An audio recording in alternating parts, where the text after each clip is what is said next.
الخلق كلهم محمد سيد الكونين والثقلين والفريقين من عرب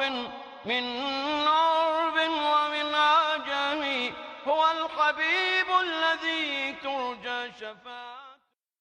السلام علیکم ورحمۃ اللہ وبرکاتہ. وعلیکم السلام ورحمۃ اللہ وبرکاتہ. الحمد للہ رب العالمین والصلاة والسلام علی رسولہ الکریم وعلی آلہ وصحبہ اجمعین ومن تبعہ باحسان الی یوم الدین. اما بعد. محترم بھائیوں اور بہنوں، ایک مسلمان کے لیے ضروری ہے کہ وہ سنت کے مطابق اپنی زندگی بسر کرے. تمام معاملات، اخلاقیات اور عبادات سنت کی روشنی میں سنوارنے کی کوشش کرے. اسی میں ہمارے لیے خیر اور برکت ہے. سنت کے مطابق اگر ہم روزمرہ کی زندگی گزارنا چاہیں تو اس کے لیے حدیث کے بہت سارے ذخیرے اور مجموعے موجود ہیں. ان میں بہت ہی اہمیت اور شہرت اللہ تعالیٰ نے بلوغ المرام کو عطا فرمائی ہے. علامہ ابن حجر عسقلانی رحمۃ اللہ علیہ کا یہ انتخاب حدیث کا نسخہ اور مجموعہ ہے. اس میں روزمرہ کی زندگی میں پیش آنے والے بیشتر مسائل کا سنت کی روشنی میں حل بتایا گیا ہے. کوشش کریں کہ اپنی زندگی کے مسائل کو حدیث کی روشنی میں حل کریں، اس کے ساتھ مربوط کریں. اسی میں ہمارے لیے خیر اور اسی میں ہمارے لیے بھلائی ہے. نماز کے متعلق گزشتہ لیکچر میں ہم نے بہت ساری چیزیں کور کی ہیں. اب اس کا کچھ اور باقی حصہ جیسے مسافر کی نماز، مریض کی نماز اور اس سے متعلقہ جو امور ہیں اس پر انشاءاللہ تعالی اس وقت گفتگو کی جائے گی، کیونکہ دین اسلام سب کے لیے ہے، امیر کے لیے بھی، غریب کے لیے بھی، مقیم کے لیے بھی، مسافر کے لیے بھی، صحت مند کے لیے بھی، تندرست کے لیے بھی. ہر ایک کے لیے رولز اور ریگولیشن بتا دیے گئے ہیں. اگر ہم شریعت میں دیے گئے ان اصولوں اور قانون کو سامنے رکھیں تو کبھی مشکل نہیں ہوگی. مسافر کے لیے نمازوں میں ایک تو 4 رکعت والی نماز میں کٹوتی کر کے 2 رکعت رکھے گئے ہیں. ظہر، عصر اور عشاء اس میں وہ 2 رکعت پڑھے گا. مغرب کی نماز میں کوئی قصر نہیں ہے. فجر کی نماز میں بھی چونکہ 2 ہی رکعت ہیں، 1 رکعت نہیں ہوگی. اسی طرح سے جمع بین الصلاتین، حسب ضرورت 2 نمازوں کے درمیان یعنی ظہر، عصر اور مغرب اور عشاء کے درمیان وہ جمع کر سکتا ہے. اگر اس جمع کے قاعدے قانون سے فائدہ اٹھایا جائے تو موجودہ دور میں جو لوگ بہت زیادہ سفر کرتے ہیں ان کو بارہا اس کا تجربہ ہوا ہوگا. کبھی ایئر سے جا رہے ہیں، پلین کا ٹائم ہے، کچھ آپ ظہر کی نماز تو پڑھ لی ہے ایئرپورٹ پر، عصر کا کیا کریں گے؟ اگر ظہر کے ساتھ عصر ملا کر پڑھ لیں تو وہ آپ کے لیے سفر بڑا آسان بن جائے گا، ورنہ نماز کے چھوٹنے کا خطرہ ہوتا ہے. اسی طرح سے مغرب کی نماز کے بعد اگر عشاء کی نماز پڑھ لی جائے تو بھی اس کے اندر سہولت ہے، لیکن یہ ضرورت کے مطابق. ایسے نہیں کہ خامخواہی آپ جمع کریں بلا ضرورت کے، جہاں ضرورت ہے وہاں جمع کرنے کی اجازت دی گئی. اور اسی طرح مسافر کے لیے بھی کھڑے ہو کر نہیں پڑھ سکتا، بیٹھ کر پڑھ لے گا، بیٹھ کر نہیں پڑھ سکتا، لیٹے لیٹے اشارے کے ذریعے سے پڑھے گا، مگر اس کے لیے اللہ تعالیٰ نے کافی سہولتیں رکھی ہیں. دیکھیے رسول اکرم صلی اللہ علیہ وسلم نے جو سہولتیں مقرر کی ہیں یہ ضروری نہیں ہے کہ آپ لازماً قصر کریں اور لازماً جمع کریں. اس کی اجازت دی گئی، یہ بہتر ہے قصر کرنا. لیکن بعض صورتوں میں اگر مسافر پوری بھی پڑھے تو اس میں کوئی حرج کی بات نہیں ہے. رمضان میں کہیں سفر کر رہا ہے، اس کو معلوم ہے کہ میں آرام سے روزہ رکھ سکتا ہوں اور کوئی میرے لیے پرابلم نہیں ہوگا، روزہ رکھ سکتا ہے. لیکن تنگی اور مشکل میں پڑھ کر روزہ رکھنا یہ غلط کہ آپ بھی مصیبت میں پڑ گئے اور دوسروں کو بھی آپ نے الجھن میں ڈال دی. یا بعض اوقات ایسٹ سے ویسٹ جاتے ہیں آپ لوگ تو سفر اس میں بڑا لمبا ہو جاتا ہے تو روزہ اسی حساب سے لمبا ہوگا. مثال کے طور پہ ایک آدمی اگر انڈیا یا پاکستان سے سحری کھا کر سفر شروع کیا اور وہ جا رہا ہے کہاں، لندن جا رہا ہے یا امریکہ جا رہا ہے، تو اب اس کا سفر اتنا لمبا ہو جائے گا، روزہ خاص طور پر. کیونکہ اب آپ جب قریب پہنچیں گے تو معلوم ہوا کہ ابھی وہاں سورج غروب ہونے کے لیے 6 گھنٹے باقی ہیں. یہاں افطار کا ٹائم ہو گیا اس کے حساب سے، اب وہاں تو 6 گھنٹے باقی ہیں. اب آزمائش میں پڑ گئے روزہ رکھ کر. اب کیا کریں گے؟ اب آپ گھڑی پہ گھڑی دیکھ رہے ہیں کہ 6 گھنٹے کب پورے ہوں گے، تو کیونکہ اس کا روزہ تو پھر پورا 20-22 گھنٹے کا بن گیا اس حساب سے. تو ایسی صورت میں کیوں خواہ آپ روزہ رکھیں؟ جب شریعت اس بات کی اجازت دے رہی ہے تو اس سے آپ سہولت سے فائدہ اٹھا سکتے ہیں. اپنے آپ کو تنگی اور مصیبت میں نہ ڈالیں.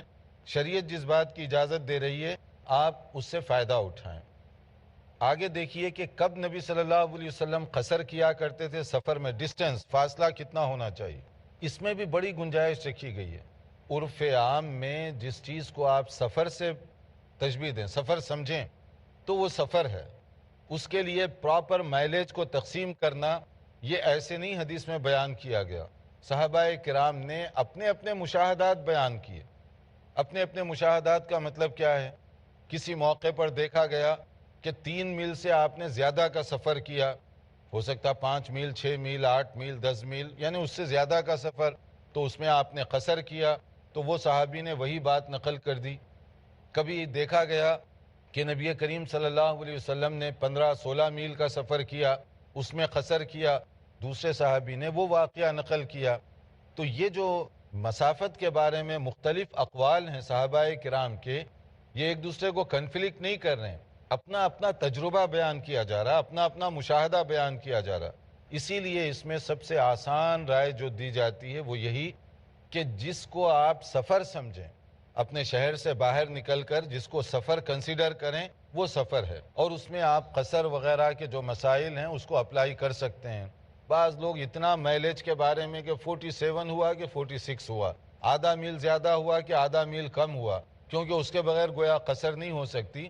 آپ اپنے آپ کو تنگی اور مشکل میں ڈال رہے ہیں۔ جیسے اب دیکھیے، یہ مسلم شریف کی حدیث ہے، ان انس رضی اللہ تعالی عنہ قال، حضرت انس رضی اللہ عنہ بیان فرماتے ہیں، کان رسول اللہ صلی اللہ علیہ وسلم اذا خرج مسیرۃ 3 امیال او 3 فراسخ صلی رکعتین، کہ رسول اکرم صلی اللہ علیہ وسلم اگر 3 میل یا 3 فرسخ وہاں پر جاتے تو آپ کیا کرتے؟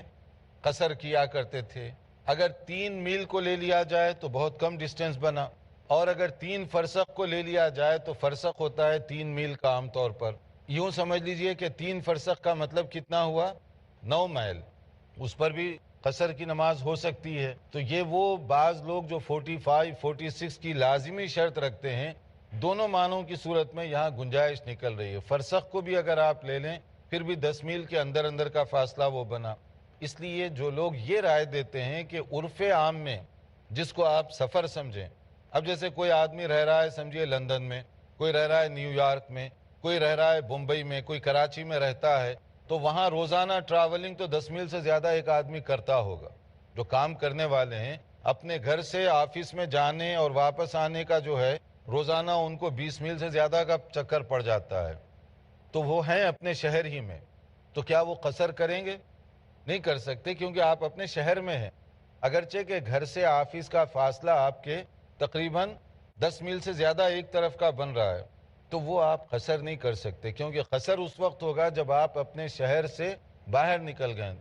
کوئی آدمی بمبئی چھوڑ کر باہر نکل گیا، دوسرے علاقے کو گیا، اور اس کا اتنا ڈسٹینس ہو رہا ہے تو پھر وہ مسافر کنسیڈر ہوگا۔ کوئی کراچی چھوڑ کر باہر نکل گیا اور وہ پھر 12 میل یا اس سے زیادہ ہے، لیکن کراچی شہر کے اندر ہی رہے، تو وہ لوگ کام کرنے کے لیے روزانہ ان کو 15-20 میل کا سفر تو عام طور پہ کرنا پڑتا ہے، تو اس کو مسافر نہیں کہا جائے گا، کیونکہ وہ اپنے خود علاقے کے اندر ہے۔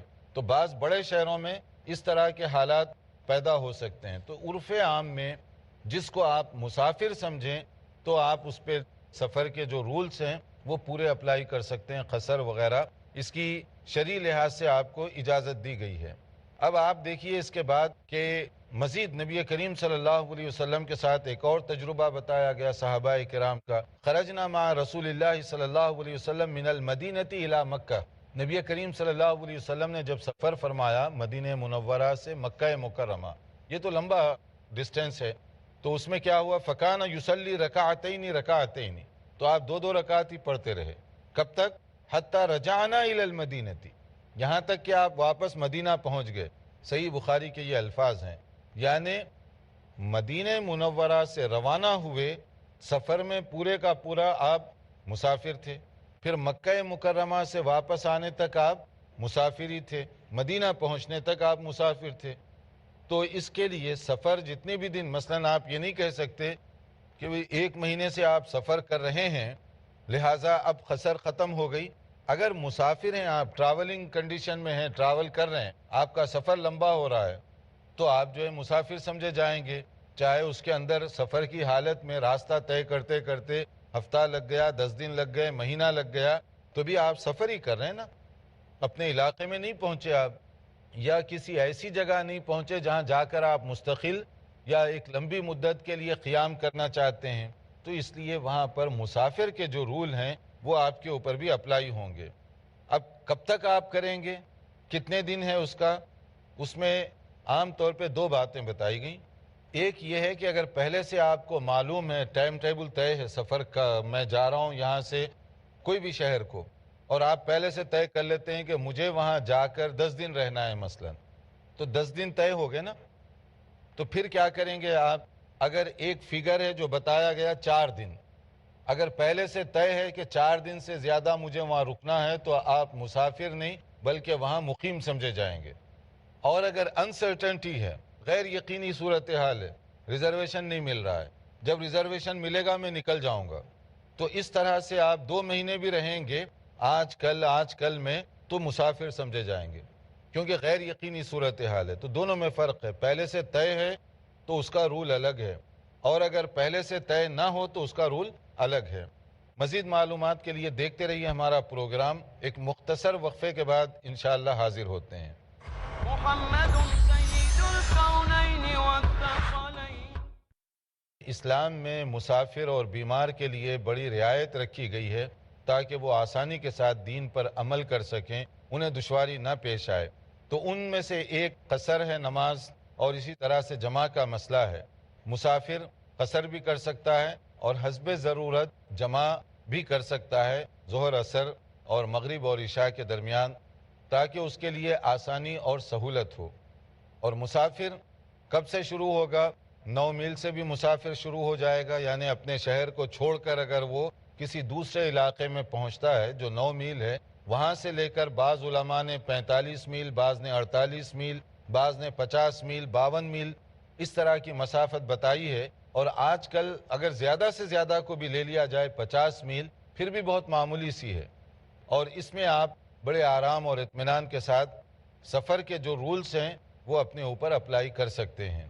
اسی طرح سے اگر کہیں پر آپ کا پہلے سے پروگرام ہے کہ 4 دن سے زیادہ رہنا ہے تو آپ اپنے آپ کو مقیم سمجھیں، لیکن اگر آپ رننگ حالت میں ہیں، یعنی آپ یہاں گئے 2 دن رہے، پھر آگے چلے گئے، وہاں 3 دن رہے، پھر آگے چلے گئے 5 دن رہے، وہ سفر سمجھا جائے گا، الگ الگ آپ بدل رہے ہیں جگہوں کو۔ لیکن اگر کہیں پر ایسے ہوتا ہے کہ آپ جو ہے غیر یقینی صورتحال ہے کہ اب معلوم نہیں ہے کہ کل جانا ہے یا پرسوں جانا ہے، ٹکٹ کی کوشش کر رہے ہیں مل نہیں رہا، ریزرویشن نہیں مل رہا ہے، تو ایسی صورت میں زیادہ عرصہ بھی گزر جائے تو آپ اپنے آپ کو مسافر کنسیڈر کر سکتے ہیں۔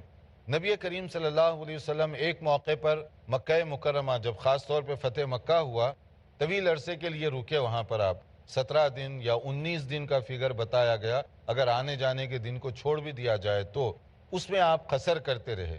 تو اب مسئلہ یہ ہے کہ اس طویل عرصے میں آپ قصر کیوں کیے، 4 دن کے بعد اگر پہلے سے معلوم ہے پوری کیوں نہیں کیے؟ اسی سے بعض علماء نے یہ نتیجہ نکالا ہے کہ سفر 17 دن بھی اگر آپ ایک جگہ رہیں گے تو یہ قصر کر سکتے ہیں، کیونکہ یہ اسی حالت میں کنسیڈر کیا جائے گا۔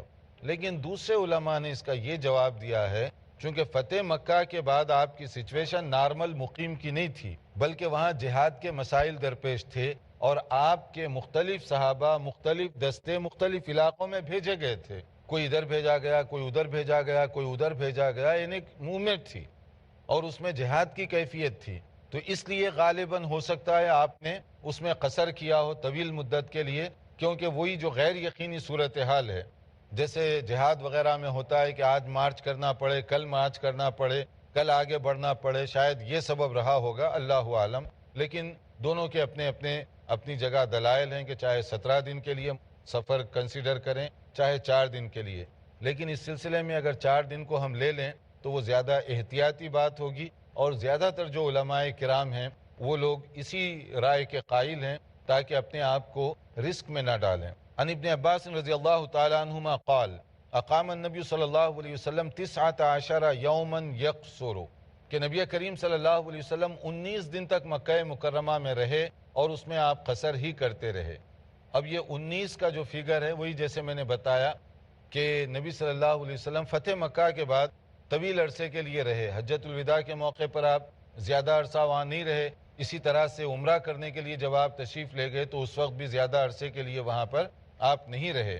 اور اسی طرح ایک اور بتایا گیا اقامہ بتبوک 20 یوما یقصر الصلاۃ، کہ نبی کریم صلی اللہ علیہ وسلم تبوک کے لیے جب تشریف لے گئے تو وہاں بھی ذرا طویل عرصہ آپ کا رہنا پڑا، 20 دن، تو اس میں بھی آپ قصر کرتے رہے۔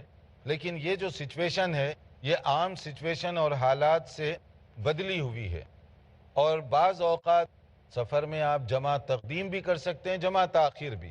تقدیم کا مطلب ہے کہ ظہر کے وقت میں عصر پڑھ لینا۔ مان لیجئے آپ روانہ ہو رہے ہیں، اب 2 بج رہے ہیں، عصر کا ٹائم 4 بجے شروع ہو رہا ہے، تو آپ ظہر پڑھ کر عصر بھی پڑھ سکتے ہیں فوری۔ اور اسی طرح سے کبھی آپ تاخیر بھی کر سکتے ہیں کہ آپ ظہر کو تھوڑا سا ڈیلے کر لیں، جب عصر کا شروع کا وقت ہونے والا ہو اس وقت آپ پہلے ظہر پڑھ لیں پھر عصر پڑھیں۔ جمع بین الصلاتین دونوں طرح سے جائز ہے۔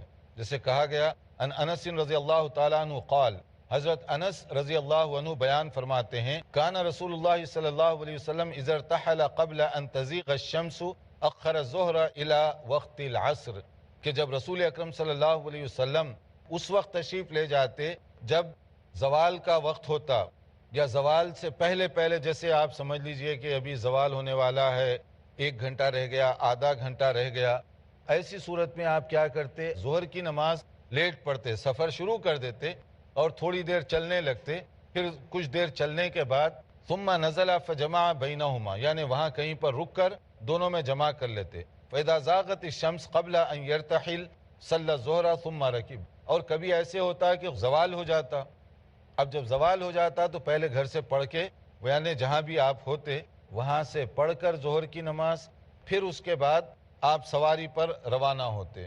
یا اسی طرح سے کبھی ایسے بھی ہوتا صلی الظہر والعصر ثم رکبا، ظہر کی نماز پہلے پڑھ لیتے پھر عصر کی پڑھ لیتے، ابھی سفر شروع نہیں ہوا، آپ اپنے علاقے میں ہیں، ظہر کی نماز پہلے پڑھ لیں، اس کے بعد عصر پوری پڑھیں گے، کیونکہ ابھی جو ہے آپ قصر نہیں شروع کریں گے کیونکہ سفر نہیں شروع ہوا، لیکن نماز پوری دونوں پڑھ سکتے ہیں، ظہر کی پڑھیں گے پھر اس کے بعد آپ فوری عصر کی نماز پڑھ لیں، پھر اپنا سفر شروع کریں۔ یہ دونوں طرح سے آپ گنجائش ہے اور دونوں طرح سے اس کی اجازت دی گئی ہے تاکہ سفر کے دوران آپ کو کسی طرح کی پرابلم نہ ہو۔ غزوہ تبوک کے موقع پر جیسے بعض صحابہ بتاتے ہیں، معاذ ابن جبل رضی اللہ تعالی عنہ، حضرت معاذ بن جبل بیان فرماتے ہیں خرجنا مع النبی صلی اللہ علیہ وسلم فی غزوۃ تبوک، ہم غزوہ تبوک کے موقع پر رسول اکرم صلی اللہ علیہ وسلم کے ساتھ روانہ ہوئے۔ فکان یصلی الظہر والعصر جمیعا، نبی صلی اللہ علیہ وسلم ظہر اور عصر ملا کر پڑھا کرتے تھے، یہ صحیح مسلم کی حدیث ہے۔ تو جمع کے مسئلے میں اتنی واضح، کلیئر اور نصوص ہونے کے باوجود اگر کوئی اعتراض کرے تو اس کا اعتراض کسی صورت میں بھی درست نہیں ہوگا، یہ شریعت کی طرف سے دی گئی اجازت ہے، اور نبی کریم صلی اللہ علیہ وسلم سے بڑھ کر نہ کوئی متقی ہو سکتا ہے، نہ صحابہ کرام سے بڑھ کر کسی کو عمل کا جذبہ ہو سکتا ہے۔ نبی صلی اللہ علیہ وسلم نے جو طریقہ بتایا وہی ہمارے لیے بہتر ہے۔ یہ ہے سفر کے متعلق عام طور پر نبی صلی اللہ علیہ وسلم جن چیزوں پر عمل کیا کرتے تھے۔ اب اس کے بعد ہے بعض مسائل جو مریض کے بارے میں ہیں، کہ بعض صورتوں میں مریض کے لیے بھی کافی گنجائش رکھی گئی، لیکن اس سے پہلے ہم یہاں رکیں گے، اگر سفر کے بارے میں کوئی سوال وغیرہ ہو تو آپ پوچھ سکیں گے انشاءاللہ۔ آپ پوچھنا چاہتے ہیں؟ جی، جیسا مجھے پتا ہے کہ مجھے 4 دن سے زیادہ ٹھہرنا ہے کسی جگہ پہ، تو میں شروع کے 4 دن قصر کروں یا شروع کے پہلے دن سے قصر نہ کروں؟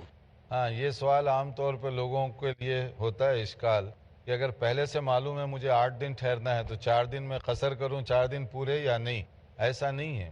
پہلے سے آپ کو معلوم ہے تو پہلے دن سے پورا پڑھیں گے، پورا پڑھے، اچھا۔ جی جی، پہلے ہی دن سے۔ اور حج اور عمرہ میں قصر کیا جاتا ہے؟ حج اور عمرہ میں؟ ہاں، حج اور عمرہ کے اندر اگر آپ سفر جاری رکھ رہے ہیں تو مسافر کے جو رولز ہیں وہی اپلائی ہوں گے آپ کے اوپر۔ اچھا، لیکن اگر آپ جیسے مکہ مکرمہ جا کر وہاں پڑاؤ ڈال دیے، وہاں رہنا چاہتے ہیں، کوئی حاجی 2 ہفتے رہ رہا ہے، کوئی 3 ہفتے، جیسا اپنا ٹائم ٹیبل ہے، تو آپ پوری نماز پڑھیں گے۔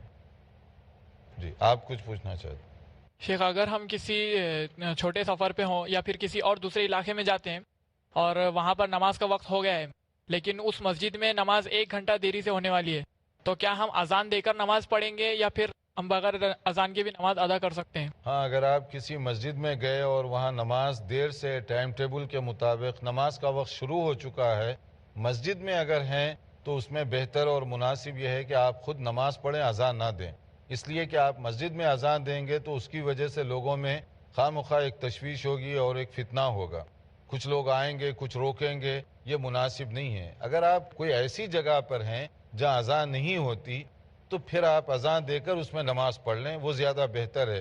جیسے آپ پارک میں گئے، کنٹری سائڈ پر گئے اور وہاں پر نماز وغیرہ نہیں ہوتی، اذان نہیں ہوتی، جب ٹائم ہو گیا آپ پہلے اذان دے کر نماز پڑھیں، وہ صحیح طریقہ ہوگا۔ مسجد میں ان کو جو ٹائم ٹیبل ہے اس کے مطابق کرنے دیں، آپ اپنی نماز پڑھ کر سفر پر روانہ ہو جائیے۔ جی، آپ کچھ شیخ، 1 میل کتنے کلومیٹر ہوتا ہے؟ دیکھیے، اس بارے میں جو ہے نا بعض لوگوں نے جو ہے اس کو بالکل اپنے فٹ سے بھی ناپا ہے اور اس کو جو ہے بالش سے بھی ناپنے کی بعض لوگوں نے کوشش کی ہے، مگر ہم سمجھتے ہیں کہ اس میں سب سے زیادہ بہتر شکل یہ کہ موجودہ جو کیلکولیٹ کیا گیا ہے نا مختلف علاقوں کو، مائلیج وغیرہ، اسی کو کنسیڈر کیا جائے تو ہمارے لیے زیادہ بہتر ہے۔ بعض علماء نے اس پر بحث کی کہ مثلا اتنے بالش ہونا چاہیے یا اتنے میٹر ہونا چاہیے، مختلف لوگوں نے اس میں بحث کی ہے، مگر عمومی طور پر جس کو میل 1 میل ہم سمجھتے ہیں یا 1 کلومیٹر ہم سمجھتے ہیں، جیسے 8 کلومیٹر کے 5 میل بنتے ہیں، اس حساب سے اگر ہم کاؤنٹ کر لیں تو سب سے آسان طریقہ ہے۔ آپ کچھ پوچھنا؟ میرا سوال نمازیوں کے بارے میں تھا کہ اکثر نمازیوں میں دیکھو کہ پیر بہت ایسا پھیلا کے کھڑے ہوتے ہیں، اس کا کچھ مقام طے ہے کہ اتنا ہی رہنا ہے؟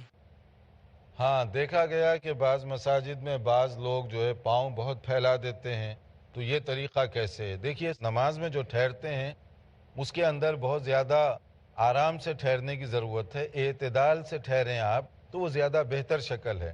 اعتدال سے ٹھہرنے کا طریقہ کیا ہے؟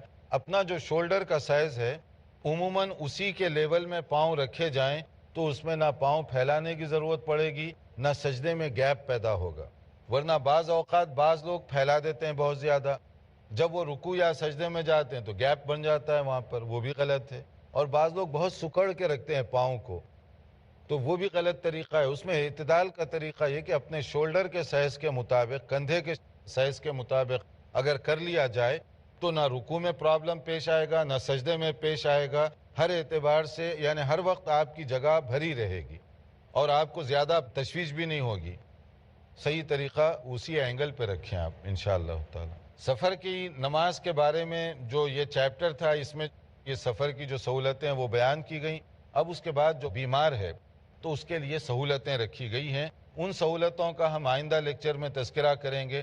والسلام علیکم ورحمۃ اللہ وبرکاتہ۔